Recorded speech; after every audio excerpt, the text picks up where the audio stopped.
मैं अपने जो बड़ा वाला बेटा है उससे भी बहुत कुछ सीखता हूं, तो उसको सीखता हूं, उसको बहुत कुछ देखता हूं और करीब करीब हमारा नेचर मिलता है हम दोनों का।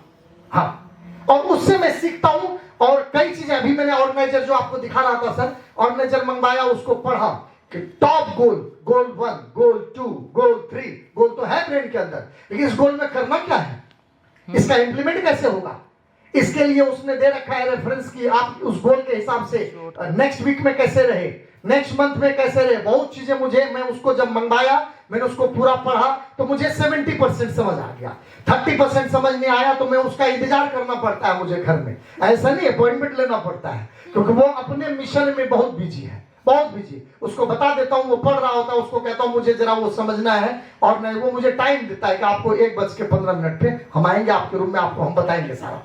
फिर वो आता है, फिर वो मुझे समझाता है और जब मैं उसको समझता हूं तो मैं, मुझे लगता है यार इसको तो पहले से पता है, जब मैं उससे बात करता था मेरे पास तो सारा ही है। बाकी इतना है कि मैंने कोई ऑर्गेनाइजेशन नहीं मंगवाया, मेरा जो कंप्यूटर है, कंप्यूटर में ही मेरे सारे इसी तरह से सारी चीजें बिल्कुल सेट है। तो अब जाके सर से मैं कह रहा था कि अब हमने ये शेड्यूल बनाया कि मेरा जैसे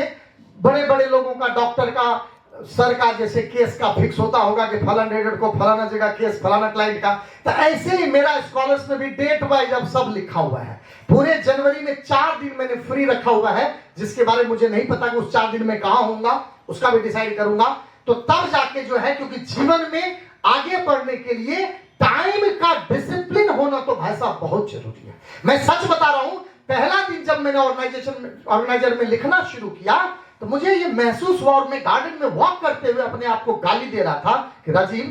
तुमने अपने बहुत टाइम वेस्ट किया यार, तुम्हारी बुद्धि पहले क्यों नहीं काम की, ऑर्गेनाइजर के हिसाब से तुम चल पाता, तुमने तो सारा टाइम बर्बाद कर दिया अपना।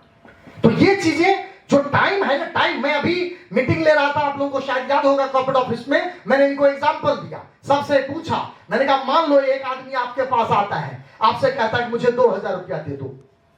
और एक दूसरा आदमी आता है, वो कहता है कि ऐसा है ना, मेरे साथ जरा सीपी चलोगे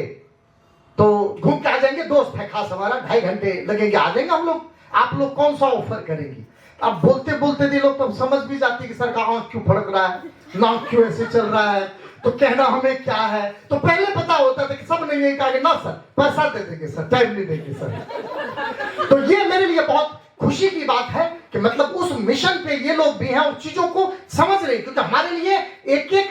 सेकंड बहुत कीमती है, एक एक सेकंड बहुत